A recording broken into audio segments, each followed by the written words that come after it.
نحمده ونصلي ونسلم على رسوله الكريم اما بعد فاعوذ بالله من الشيطان الرجيم بسم الله الرحمن الرحيم انك لعلى خلق عظيم صدق الله مولانا العظيم. معزز سامعین و ناظرین، السلام علیکم ورحمۃ اللہ وبرکاتہ. آپ اور ہم اس مبارک جگہ پر جس عظیم الشان ہستی کا ذکر جمیل کرنے جا رہے ہیں وہ کوئی اور نہیں، میرے اور آپ کے پیارے آقا محمد الرسول اللہ صلی اللہ علیہ وآلہ وسلم کی ذات اقدس ہے کہ جن کی عقیدت اور محبت اور ان کی تعظیم کی خاطر آج ہم سب یہاں جمع ہوئے ہیں، کہ جن کی سیرت طیبہ نے، اس کی خوشبوؤں نے تمام عالم کو معطر کر دیا ہے، خوشبودار بنا دیا ہے. اخلاق مصطفیٰ صلی اللہ علیہ وسلم کے ان مہکتی خوشبوؤں نے زمانے کی بد اخلاقی کی بدبو کو دور کر دیا ہے. میرے اور آپ کے پیارے آقا علیہ الصلاۃ والسلام کے تعلق سے، ان کے اخلاق و کردار کے تعلق سے میرے رب نے کیا فرمایا؟ انک لعلی خلق عظیم، کہ اے حبیب مصطفیٰ صلی اللہ علیہ وسلم بے شک آپ اخلاق کے اعلیٰ معیار پر قائم ہیں. خلق عظیم فرمایا. عظیم کہنے والا رب ہے، اور کس کے متعلق کہہ رہا ہے؟ پیارے آقا علیہ الصلاۃ والسلام کے بارے میں. اور کس بارے میں کہہ رہا ہے؟ اخلاق مصطفیٰ صلی اللہ علیہ وسلم کے بارے میں. اور کس اہتمام کے ساتھ فرماتا ہے؟ فرمایا اخلاق صرف ایسے ویسے نہیں، عظیم اخلاق ہیں. عظیم، آپ اس کی گہرائی کو سمجھیں. اللہ تعالیٰ دنیا کی تمام چیزیں جتنی بھی ہے، چاہے جتنی بھی بڑی ہو، اللہ فرماتا ہے اس کے متعلق قل متاع الدنیا قلیل. دنیا میں پہاڑ بھی ہیں، پیڑ بھی ہیں، سمندر بھی ہے، جہاز ہیں اور بلڈنگز ہیں اور بے شمار چیزیں ہیں، لیکن سب کے سب تھوڑی ہیں. قل متاع الدنیا قلیل. مال و دولت، عزت و شہرت، بلڈنگ، گاڑیاں، دولت، جو کچھ بھی آپ کہہ لیں، اللہ ہر چیز کے لیے فرما رہا ہے قل متاع الدنیا قلیل. یہ سب تھوڑی ہیں. ہماری نظر میں یہ چیزیں بڑی ہیں، زیادہ ہیں، اللہ کے نظر میں یہ بہت تھوڑی ہیں. بڑی چیزوں کو اللہ تھوڑا کہہ دے تو جس کو اللہ عظیم کہہ دے وہ کتنی بڑی ہوگی. جسے تھوڑا کہا وہ ہماری نظر میں بڑی ہے، جسے بڑا کہا وہ کتنی بڑی ہوگی. اندازہ لگائیں. معلوم ہوا اخلاق مصطفیٰ صلی اللہ علیہ وسلم کے معیار کی حد ہم نہیں جان سکتے. اللہ نے جسے عظیم کہا ہم نہیں جان سکتے کتنا اللہ نے بلند فرمایا، کتنا عظیم فرمایا. یہ بڑے ہی اللہ تعالیٰ کا، دیکھیں اللہ بہتر جانتا ہے. اور میں اس کی وضاحت کروں گا پھر احادیث کریمہ سے. ٹھیک ہے؟ خلق کا معنی کیا ہے؟ مورلز، اخلاق، کردار. اور یہ بعض جبلی ہوتے ہیں، بعض کسبی ہوتے ہیں. کچھ جو ہے بائی برتھ ہوتے ہیں، اور کچھ جو ہے آدمی محنت اور مشقت کر کے اپنے بری خصلتوں کو ختم کر کے اچھے اخلاق کو اپناتا ہے. میرے آقا علیہ الصلاۃ والسلام کی ذات وہ نہیں ہے کہ جنہوں نے اچھے اخلاق کو دیکھا اور اسے اپنایا نہیں، بلکہ میرے آقا علیہ الصلاۃ والسلام سرتا پا اخلاق و کردار کا ماخذ و منبع تھے. جو بھی آقا علیہ الصلاۃ والسلام نے کیا وہ اعلیٰ اخلاق بن گئے. اچھے اخلاق کو نہیں اپنایا بلکہ جو کیا وہ اچھے اخلاق بن گئے. ان کے کردار کا قد ناپ رہی ہے دنیا، جن کے غلاموں کے بھی قد ناپے نہیں جاتے. ہم آقا علیہ الصلاۃ والسلام کے اخلاق کو کیا سمجھیں؟ صحابہ کرام حضرت عائشہ صدیقہ رضی اللہ تعالی عنہا کے پاس آئے. صحیحین کی حدیث ہے، بخاری و مسلم کی. تو پوچھا کہ رسول پاک صلی اللہ علیہ وسلم کے اخلاق کیسے تھے، مجھے بتا دیں. تو عائشہ رضی اللہ تعالیٰ عنہا نے بڑا ہی پیارا اور جامع جواب دیا. فرمایا کانا خلقہ القرآن. اما تقرؤ القرآن، کیا تم قرآن نہیں پڑھتے؟ کان خلقہ القرآن، رسول پاک صلی اللہ علیہ وسلم کے اخلاق تو کامل قرآن تھے، سرتا پا قرآن تھے، گویا یہ چلتا پھرتا قرآن تھے۔ یعنی کہ قرآن کی ہر وہ آیت کریمہ جس کے اندر اللہ رب العزت اخلاق و کردار کی تعلیم دیتا ہے، اگر کوئی اس کا پریکٹیکل نمونہ دیکھنا چاہے تو رسول پاک صلی اللہ علیہ وسلم کی ذات کو دیکھ لے، پوری قرآن کی چلتی پھرتی تفسیر نظر آ جائے۔ یا آقا علیہ السلام کے اخلاق کے لیے بڑا ہی جامع لفظ استعمال کیا، کیوں؟ کیونکہ ان کے اخلاق کو عظیم کہا ہے۔ اگر کوئی معیار بتا دے تو وہ حد ہو جائے گی، اور ہم کون ہوتے ہیں اس کی حد مقرر کرنے والے؟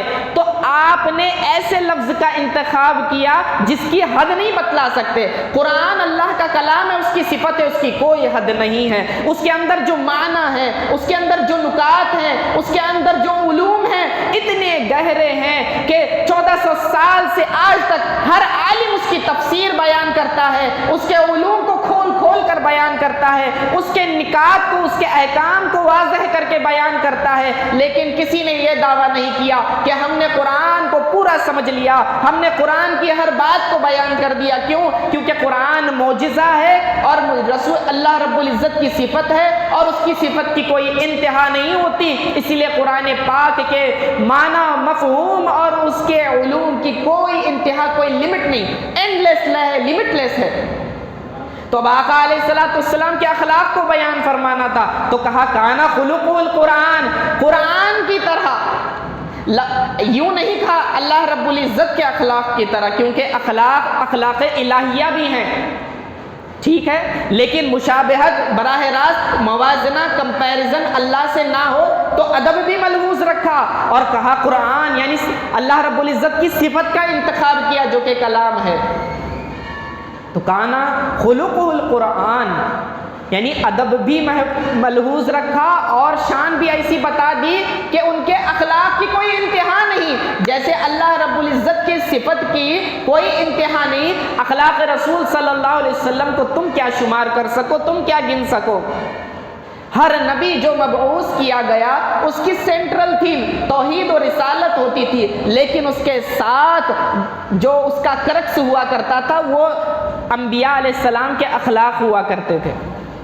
ہر نبی اخلاق کی تعلیم دیتا تھا۔ رسول پاک صلی اللہ علیہ وسلم کے لیے آقا علیہ السلام نے ارشاد فرمایا، حدیث پاک میں آتا ہے، مسند احمد بن حنبل کی حدیث ہے کہ بعثت لأتمم مکارم الاخلاق، مجھے اللہ رب العزت نے اچھے اخلاق کی تکمیل کے لیے بھیجا ہے، یعنی دنیا میں جتنے بھی اخلاق ہو گزرے یا جتنے بھی اچھے مورل ویلیوز گزر چکے ہیں، سب میں ٹاپ لیول کی اور اس کی انتہا آخر رسول پاک صلی اللہ علیہ وسلم پر ہوتی ہے۔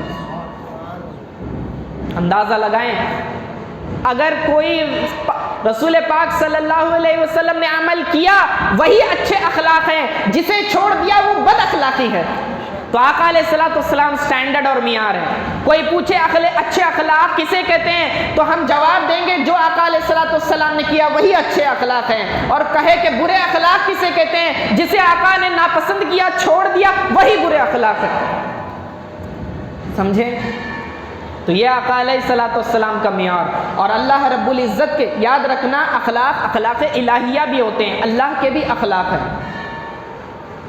حضرت شیخ اسماعیل حقی اپنی تفسیر روح البیان میں بیان فرماتے ہیں اس روایت کو، کہتے ہیں کہ اللہ رب العزت کے جو اخلاق اس نے مخلوق پر ظاہر کیے 360 ہیں، اور فرمایا اگر ان اخلاق میں سے کسی شخص نے اس ایک صفت کو بھی، کسی ایک اخلاق کو بھی اپنی زندگی کے اندر لازم کر لیا، اسی پر اس کی موت آ گئی تو اس کے جنتی ہونے کے لیے کافی ہے۔ اور رسول پاک صلی اللہ علیہ وسلم اخلاق الہیہ کے مظہر ہیں۔ اللہ رب العزت بڑا ہی حلیم ہے۔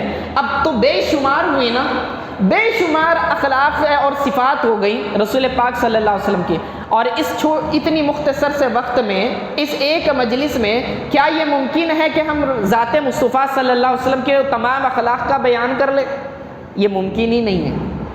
تو ہم بس رسول پاک صلی اللہ علیہ وسلم کی ایک اخلاقی صفت اور جھلک کی طرف ہم کیا کریں گے، اس پر بات کریں گے۔ گویا کہ اخلاق مصطفیٰ صلی اللہ علیہ وسلم ٹھاٹے مارتا ہوا سمندر ہے، اس میں سے جو ایک لہر اٹھتی ہے، اگر اس کے چند چھینٹیں ہمارے قلب باطن پر ہم پر پڑ جائیں تو ہمارے لیے پاکیزگی کا ذریعہ بن جائے۔ تو آئیے اس ایک صفت کے بارے میں، اس ایک اخلاق کے بارے میں بات کرتے ہیں جسے میں آج کا موضوع بناؤں گا۔ اللہ رب العزت حلیم ہے۔ اللہ کون ہے؟ حلیم ہے۔ حلیم کا معنی ہوتا ہے بردبار، درگزر فرمانے والا، معاف کرنے والا، فوراً انتقام نہیں لیتا۔ اللہ تعالیٰ ڈھیل دیتا ہے، چاہے وہ مسلم ہو کہ غیر مسلم ہو۔ کافر اللہ کو مانتا ہی نہیں، اس کے خلاف بتوں کی پرستش کرتا ہے مشرک، باوجود اس کے اللہ رب العزت ان کا رزق بند نہیں کرتا۔ کہ اللہ کے اخلاق عظیم ہیں۔ اور پھر رسول پاک صلی اللہ علیہ وسلم اخلاق الہیہ کے مظہر ہوئے۔ تو آئیے دیکھتے ہیں کہ جس بات کو اللہ رب العزت نے اپنے نبی کو حکم دیا، قرآن میں سورہ اعراف کی آیت ہے، آیت نمبر 199 میں اللہ ارشاد فرماتا ہے، خذ العفو وامر بالعرف وعارض عن الجاہلین۔ کیا فرمایا؟ اے حبیب صلی اللہ تعالی علیہ وسلم، آپ درگزر فرمائیں۔ کیا کریں؟ خذ العفو، درگزر کرنے کو اپنا معمول بنا لیں، وامر بالعرف، اور پھر کیا کریں؟ جو ہے اچھائی اور بھلائی کا حکم دیتے رہیں، وَأَعْرِضْ عَنِ الْجَاهِلِينَ، اور جو جاہل ہیں، جو آپ کو تکلیف دیں، پریشان کریں، بس آپ جو ہیں ان سے منہ موڑ لیں، چھوڑ دیں انہیں ان کے حال پر، انتقام نہ لیں، پیچھے نہ پڑ جائیں۔ وَأَعْرِضْ عَنِ الْجَاهِلِينَ۔ جب یہ آیت مبارکہ نازل ہوئی، جبریل علیہ السلام لے کر آئے ہیں، تو آقا علیہ السلام سوال کرتے ہیں۔ یہ روایت جو ہے امام طبری نے اپنی تفسیر میں نقل کی ہے، فرماتے ہیں کہ آقا علیہ السلام نے پوچھا، اے جبریل یہ بتاؤ تو صحیح اس آیت کا مفہوم کیا ہے؟ اللہ اکبر! رسول عربی، کیا عربی نہیں جانتے؟ پورے عرب و عجم سے بہتر عربی تو آقا علیہ السلام کی ہے، اور فرما رہے ہیں اے جبریل ذرا بتاؤ تو اس کا مفہوم اور مراد کیا ہے؟ جبریل بھی سردار الملائک ہیں، سردار الانبیاء کا سوال ہے، تو معلوم ہوا کوئی جواب بھی معمولی نہیں ہے۔ تو فرمایا اے آقا اس کا جواب بھی میں اپنی طرف سے نہیں دے سکتا جب تک میں رب تعالیٰ سے نہ پوچھ لوں، اس کا معنی اپنی جانب سے نہیں بتاؤں گا۔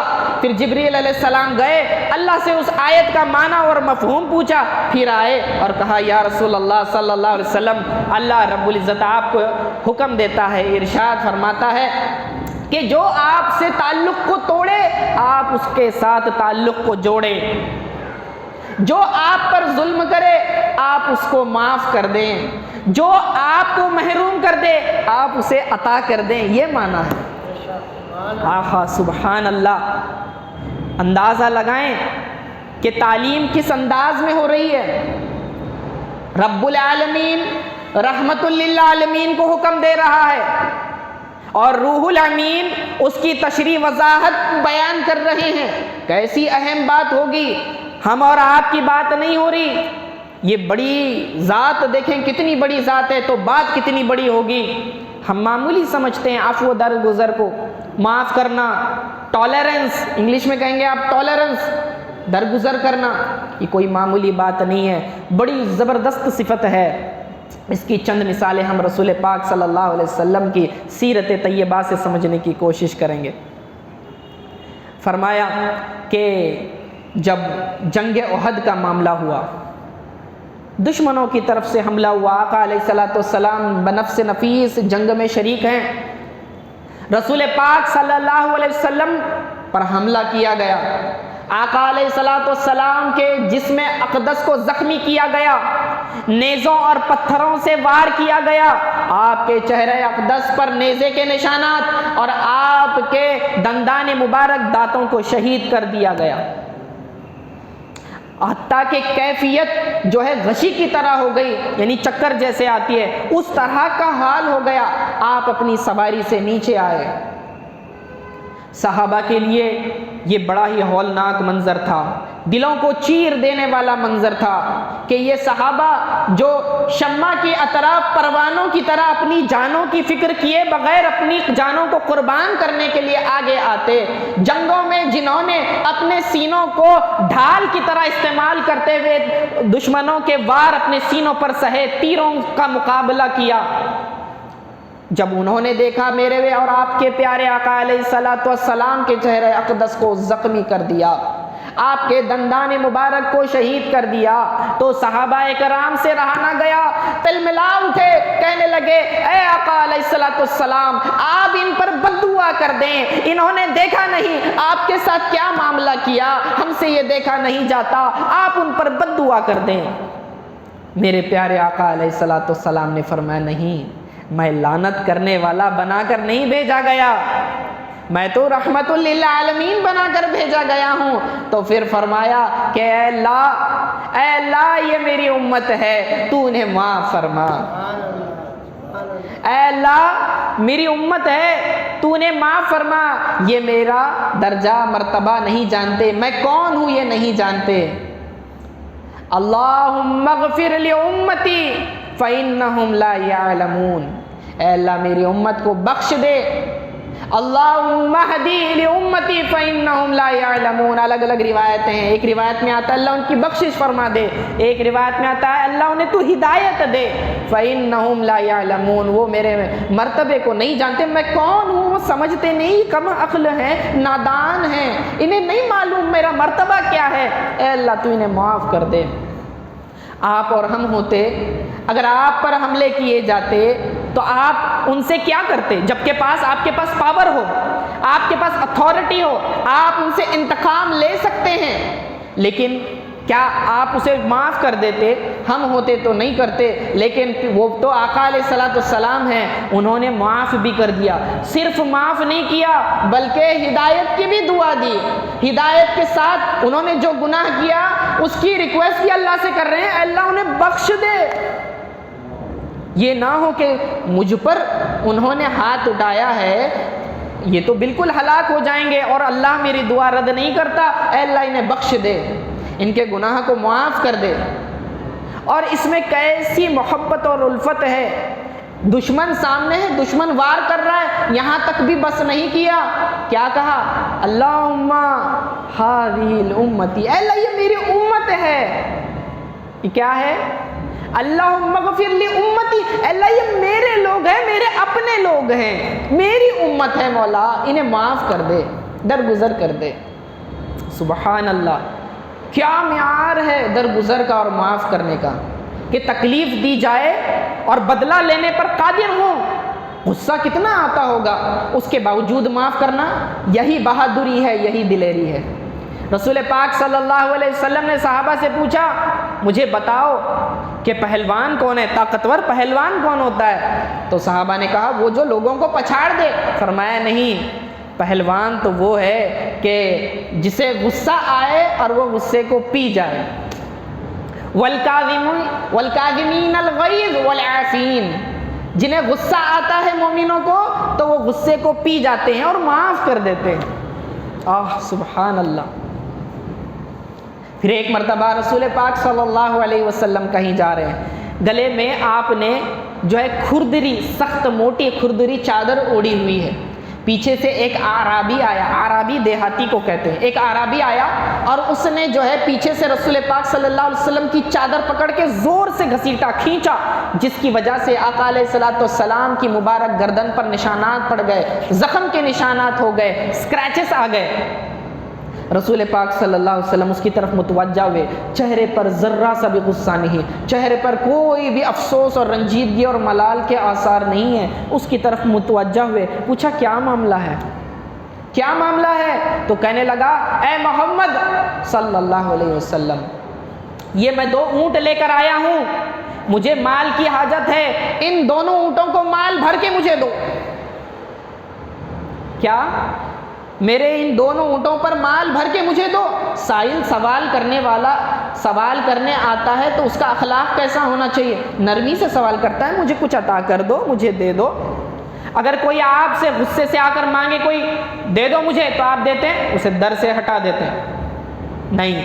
لیکن وہ پیارے آقا علیہ الصلوۃ والسلام کی شان دیکھیں تو آقا علیہ الصلوۃ والسلام نے پوچھا اچھا مال چاہیے، ٹھیک ہے، تو وہ تو مال تو اللہ تعالیٰ کا ہے اور میں تو اس کا دینے والا ہوں، تو مال تو تمہیں عطا کر دیا جائے گا، لیکن یہ بتاؤ تو صحیح جو معاملہ تم نے مجھ سے کیا ہے کیا اس کا بدلہ لینا چاہیے؟ کیا اس کا بدلہ ہونا چاہیے؟ یعنی جو کھینچا اس نے چادر جس کی وجہ سے زخم ہو گئے گردن پر، تو پیار سے پوچھ رہے ہیں ذرا بتاؤ تو صحیح جو معاملہ تم نے میرے ساتھ کیا ہے کیا اس کا بدلہ ہونا چاہیے؟ تو کہنے لگا نہیں، بدلہ نہیں ہونا چاہیے. تو پوچھا کیوں بدلہ نہیں ہونا چاہیے؟ تو کہنے لگے کہ آپ کے اخلاق ہیں کہ آپ جو ہے برائی کا بدلہ برائی سے نہیں دیتے بلکہ بھلائی سے دیتے ہیں.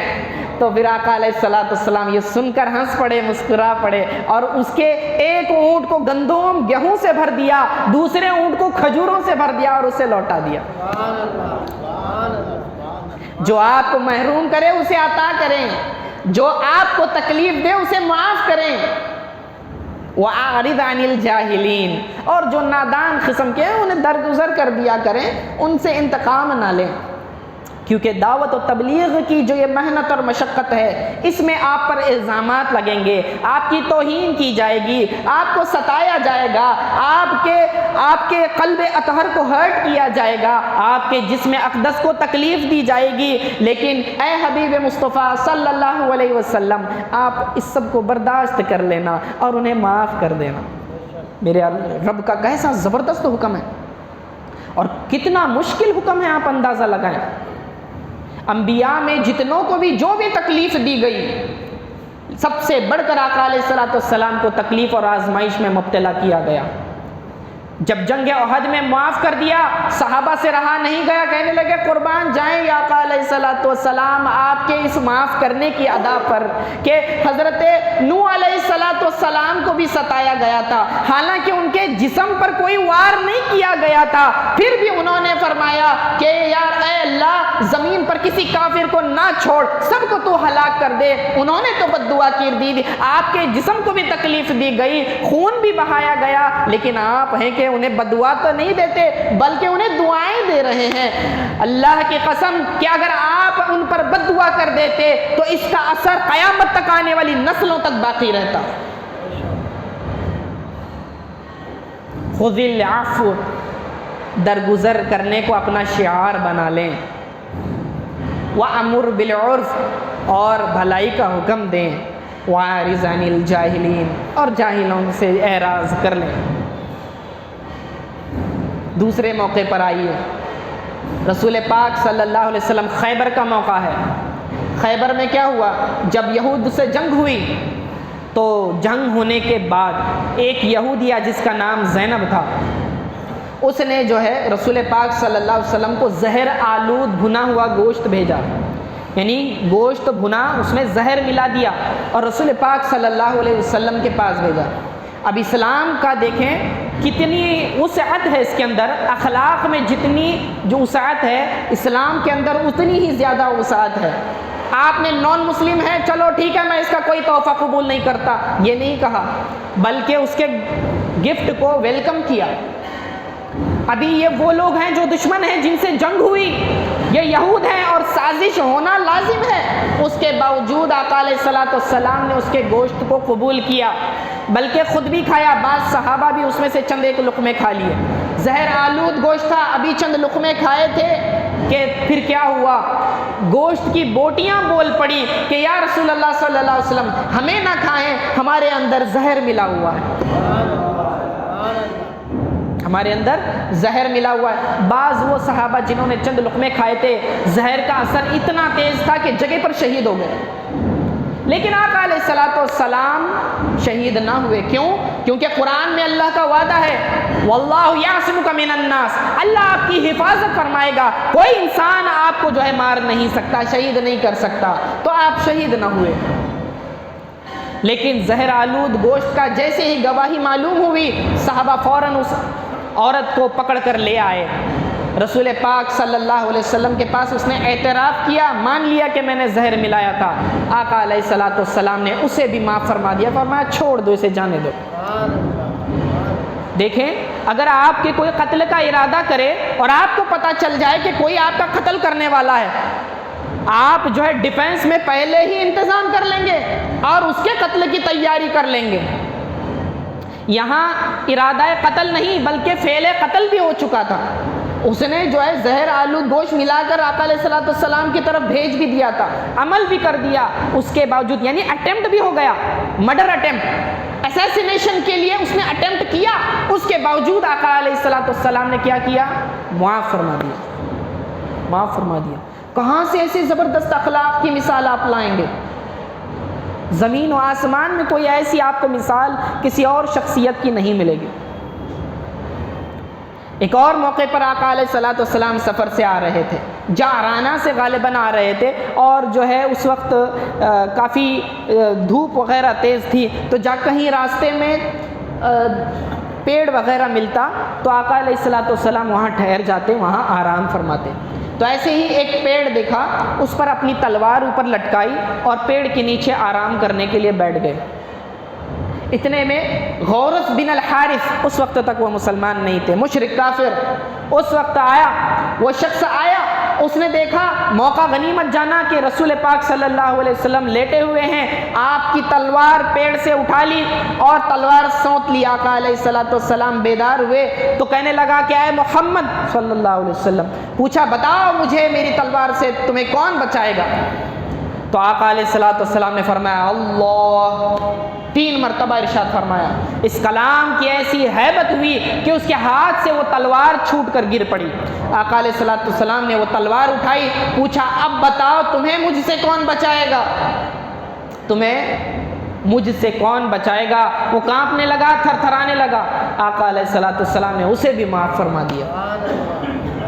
یہ معافی کا سسٹم کیسا ہے؟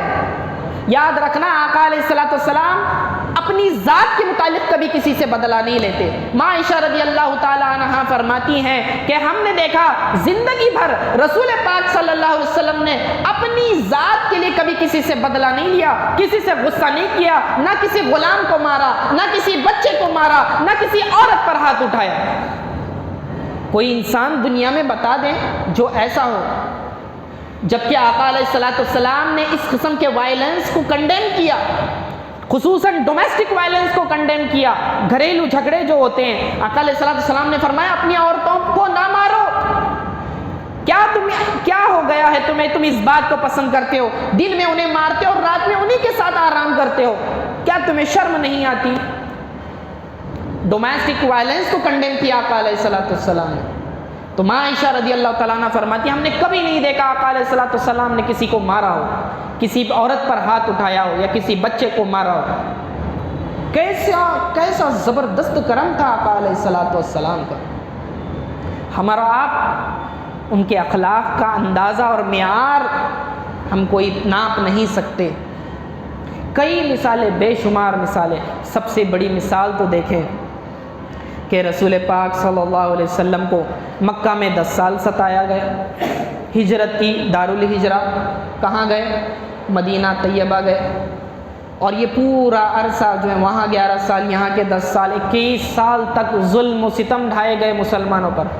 مکہ فتح ہوا، فتح مکہ کے دن جب آقا علیہ الصلوۃ والسلام آئے، اب ہر ایک کے دل میں خوف ہے، ہر شخص ڈرا ہوا ہے جس نے مسلمانوں پر ظلم کیا کہ اب ہم سے بدلہ لیا جائے گا، اب ہم سے انتقام لیا جائے گا، اب ہماری گردنیں اڑا دی جائیں گی، سب لوگ خوف میں ہیں۔ اس وقت آقا علیہ الصلوۃ والسلام سواری پر سوار ہیں اور پوچھتے ہیں لوگوں بتاؤ تمہارے ساتھ کیا معاملہ کیا جانا چاہیے؟ تو لوگوں نے کہا انتا اخن کریم، آپ جو ہیں کریم بھائی ہیں، ابن اخن کریم، آپ جو ہے کریم بھائی کے بیٹے ہیں، یعنی آپ محمد رسول اللہ صلی اللہ علیہ وسلم ہیں، ابن عبداللہ ہیں، آپ بھی کریم ہیں، آپ کے والد بھی کریم تھے، ہم آپ سے کرم کی ہی امید رکھتے ہیں۔ تو آقا علیہ الصلوۃ والسلام یہ دیکھیں بات بھی کر رہے ہیں، کریم کہا نا، اخن کریم، خصوصاً حدیث میں حضرت یوسف کے لیے لقب آیا ہے علیہ السلام۔ تو فرماتے ہیں کہ اخن کریم، آپ ہمارے کیا ہیں؟ کریم بھائی ہیں، ہم آپ کے مجرم بھائی ہیں، آپ کریم بھائی ہیں، آپ ہم پر کرم کر دیں۔ تو آقا علیہ السلام نے فرمایا میں تمہیں وہی جواب دوں گا جو حضرت یوسف علیہ السلام نے اپنے مجرم بھائیوں کے لیے کہا تھا، لا تثرب اليوم، آج کسی کو کوئی کسی سے جو ہے پکڑ نہیں ہوگی، پوچھ گچھ نہیں ہوگی، تم سے کوئی مواخذہ نہیں ہوگا، فَذْهَبُوا أَنْتُمُ الطُّلَقَاء، کہ تم چلے جاؤ، تم سب آزاد ہو۔ پورے کے پورے مکہ کے مشرکین اور جنہوں نے ظلم و ستم کیا تھا سب کو معاف کر دیا، سب کو معاف کر دیا۔ کیسا کرم ہے، دیکھیں کیسی عطائیں ہیں، کوئی بھی مثال ایسی نہیں لا سکتا۔ کہاں سے لائے؟ ایک مرتبہ آقا علیہ السلام نے کسی یہود سے قرض لیا ہوا تھا اور ابھی اس کی مدت پوری نہیں ہوئی تھی لوٹانے کی، تو وقت سے پہلے وہ مانگنے کے لیے آ گیا، وقت سے پہلے، مدت ختم ہونے سے پہلے مانگنے کے لیے آ گیا، اور اس وقت اتفاقاً آقا علیہ السلام کے پاس مال موجود نہیں تھا۔ تو آقا علیہ السلام نے اس سے کہا، جب وہ سختی سے تقاضا کرنے لگا کہ میرا مال ہے محمد مجھے لوٹا دو صلی اللہ علیہ وسلم، بہت ہی سختی کرنے لگا، آقا علیہ السلام نے فرمایا سنو، میرے پاس فی الحال تو مال نہیں ہے، جیسی ہی کوئی صورت بنتی ہے میں تمہیں ادا کر دوں گا، لیکن کہیں تم یہ نہ سمجھو کہ میں یہاں سے بھاگ جاؤں گا، چلا جاؤں گا اور تمہارا قرض کون لوٹائے گا، تو میں کہیں بھاگوں گا نہیں، تم میرے ساتھ رکنا، میں تمہارے ساتھ رکتا ہوں، میں تمہاری نظروں کے سامنے ہی رہوں گا تاکہ تمہارے دل کو تسلی ہو۔ سبحان اللہ، دیکھیں کہ صرف اس کے اطمینان قلب کے لیے آقا علیہ السلام اس کے ساتھ بیٹھ گئے۔ ظہر کا وقت تھا، نمازیں پڑھی پھر اس کے ساتھ بیٹھ جاتے، عصر آئی نماز پڑھی پھر اس کے ساتھ بیٹھ گئے، عشاء کا معاملہ ہوا، مغرب کا معاملہ ہوا، حتیٰ کہ دوسرے دن کی فجر پڑھ لی، پورا دن آقا علیہ السلام اس کے ساتھ بیٹھے رہے۔ صحابہ کو تشویش ہوئی، وہ پریشان ہوئے کہ رسول اللہ صلی اللہ علیہ وسلم جو ہے اس شخص کی وجہ سے جو ہے کل سے بیٹھے ہیں، اپنے گھر بھی تشریف نہیں لے گئے۔ صحابہ رنجیدہ ہونے لگے اور برا بھلا کہنے لگے اسے، تو حضور صلی اللہ علیہ وسلم نے منع فرمایا، نہیں، اللہ نے مجھے منع کیا ہے کہ میں غیر مسلموں کو برا بھلا کہوں۔ وہ یہودی تھا، تو جب یہ جملہ رسول پاک صلی اللہ علیہ وسلم کی زبان سے سنا تو وہ شخص جو ہے آقا علیہ السلام کے پاس آیا، کہنے لگا کہ اے محمد صلی اللہ علیہ وسلم مجھے کلمہ پڑھا دے، مجھے کلمہ پڑھا دے، میں مسلمان ہونا چاہتا ہوں، اشہد ان لا الہ الا اللہ وانک محمد رسول اللہ صلی اللہ علیہ وسلم۔ کیوں؟ فرمایا کہ یا رسول اللہ صلی اللہ علیہ وسلم، جو بھی میں نے آپ کے ساتھ معاملہ کیا یہ بطور آزمائش میں نے کیا، کیونکہ ہم نے تورات میں پڑھا تھا کہ آپ کے اخلاق کریمانہ کا تذکرہ تو اللہ نے تورات میں بھی کیا ہے۔ آپ قرآن کی بات کرتے ہیں، تورات میں بھی اللہ تعالیٰ نے پیارے آقا کے صلی اللہ علیہ وسلم کے اخلاق کریمانہ کو ذکر کیا تھا۔ فرمایا وہ محمد ہوں گے، وہ احمد ہوں گے، اور ان کے والد عبداللہ ہوں گے، ان کا دار الہجرہ کھجوروں والی سرزمین ہوگا، اور ان کے اخلاق زبردست ہوں گے، وہ برائی کا بدلہ بھلائی سے دیتے ہیں، وہ بدلہ نہیں لیتے اپنی ذات کے متعلق، اسی لیے میں نے آپ کو آزمانے کے لیے اس طرح کی تکلیف دی، آپ کو پریشان کیا، اور میں نے بالکل وہ عین گواہی جو تورات نے کی تھی آپ کے پاس آ کر اس کی حقیقت جان لی، میں نے دیکھ لیا کہ تورات سچ کہتی ہے اور آپ ہی آخری نبی صلی اللہ علیہ وسلم ہیں، اسی لیے میں آپ پر ایمان لاتا ہوں۔ سبحان اللہ، سبحان اللہ۔ کیا آپ نے کسی توحید کی دلیل دی؟ جی، کیا رسالت کی دلیل دی؟ نہیں، بس اپنے اخلاق کے ذریعے دعوت دی۔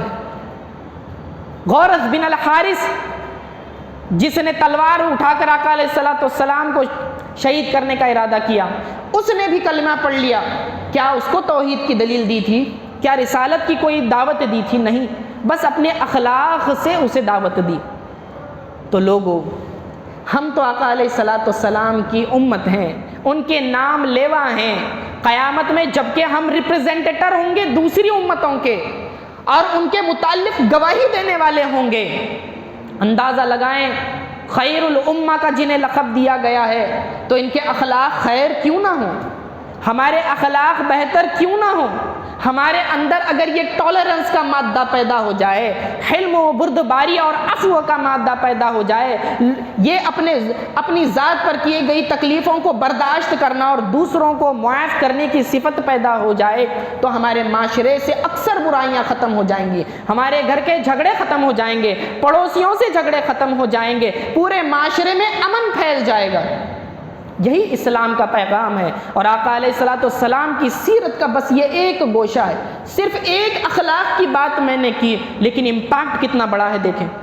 تو باقی وہ اخلاق جو ہزارہ اخلاق کی آقا علیہ الصلوۃ والسلام نے تعلیم دی، اس کا پھر کیا معیار ہوگا، اور اس کی فضیلت میں آخری میں اپنی بات کر کے ختم کرتا ہوں۔ ترمذی شریف میں بھی حدیث ہے، ابن ماجہ میں ہے، بہقی میں بھی ملے گی کہ آقا علیہ الصلوۃ والسلام نے فرمایا قیامت کے دن تم میں سے سب سے زیادہ جس سے میں محبت کروں گا اور تم میں سے سب سے قریب جو میرے ساتھ بیٹھے گا وہ شخص ہوگا جس کے اخلاق اچھے ہوں گے۔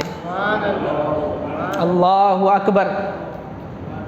نمازیں نہیں، روزے نہیں، حج و زکوٰۃ نہیں، فرمایا اچھے اخلاق ایسی زبردست عبادت ہے کہ قرب مصطفیٰ صلی اللہ علیہ وسلم حشر میں عطا ہوگا۔ اور فرمایا تم میں سے جس سے میں سب سے زیادہ ناپسند کرتا ہوں اور جو مجھ سے سب سے زیادہ دور ہوگا قیامت کے دن، وہ متکبر شخص ہوگا، تکبر کرنے والا۔ اللہ اکبر، اللہ اکبر۔ اور فرمایا تم میں سے بہترین لوگ وہ ہیں جن کے اخلاق اچھے ہیں۔ بہترین لوگوں کا ٹائٹل دے دیا، بہترین لوگ وہ ہیں جن کے اخلاق اچھے ہیں۔ اور اخلاق کو لوگ سب سے کمتر سمجھتے ہیں۔ کوئی سمجھتا ہے میں دن بھر روزہ رکھتا ہوں تو میں بڑا عابد ہو گیا، رات میں نمازیں پڑھتا ہوں بڑا عابد ہو گیا ہوں، حج اور عمرے ہر سال کرتا ہوں عابد ہو گیا۔ نہیں، سن لیں، اللہ کے رسول صلی اللہ علیہ وسلم فرماتے ہیں کہ وہ شخص جس کے اخلاق اچھے ہیں وہ ان مرتبوں کو پہنچ جاتا ہے، ان مقامات کو پہنچ جاتا ہے اللہ کے نزدیک جو دن بھر روزہ رکھنے والا، رات بھر نمازیں پڑھنے والا نہیں پہنچ سکتا۔ اچھے اخلاق والا شخص اس درجے کو، اس مرتبے کو پہنچ جاتا ہے۔ کیا اخلاق کی بات ہے، جس کے متعلق آقا علیہ السلام نے فرمایا کہ میں اچھے اخلاق کے اتمام کے لیے بھیجا گیا ہوں، اچھے اخلاق کی تعلیم کو مکمل کرنے کے لیے بھیجا گیا ہوں۔ تو میرے پیارے بزرگوں اور دوستوں، پیارے بھائیوں، ہم سب مل کر یہ عہد کریں، جو بھی بد اخلاقی ہم سے ہو گئی اسے چھوڑ دیں، پاسٹ ہے، اس پر توبہ کریں، استغفار کر لیں، اور اس کے بعد جو ہے اچھے اخلاق کو اپنا لیں۔ اگر آج ہم نے صرف ایک صفت عفو درگزر کی، معاف کرنے کی، ٹالرنس کی یہی سیکھ لی، تو دیکھ لیں، اندازہ لگائیں کہ ہماری زندگیاں بدل جائیں گی، زندگیوں میں ایک انقلاب سا آ جائے گا۔ بس ایک ہی ریکویسٹ ہے، اس ایک صفت کو جو آج آپ نے سیکھا ہے اسی کو اپنی زندگی کے اندر ڈھال لیں، خود بھی سیکھیں، دوسروں کو بھی سکھائیں۔ بچوں پر زیادتی نہ کریں، بڑوں پر شفقت کریں، غصے سے نہ بات کریں۔ والدین ہوتے ہیں، عمر ہو جاتی ہے تو پھر ان سے ایسی حرکتیں ہوتی ہیں جو آپ پسند نہیں کرتے، لیکن ان کی عمر کا خیال رکھیں۔ جب وہ ہم بچے تھے تو وہ شفقت سے پیش آتے تھے، آج ان کا ذہن بچوں جیسا ہو گیا ہے، ان کے ساتھ نرمی اور شفقت کا معاملہ کریں، ٹالرنس کی عادت ڈالیں، معاف کرنے کی عادت ڈالیں، دل ہی دل میں نہیں ٹھیک ہے ان کا کوئی عذر ہے چھوڑ دیں، معاف کرنے کی عادت بنا لیں۔ یہ اخلاق آپ اپنے اندر پیدا کر لیں، دیکھ لیں کہ کتنی تبدیلی آپ کے کردار میں آ جائے گی۔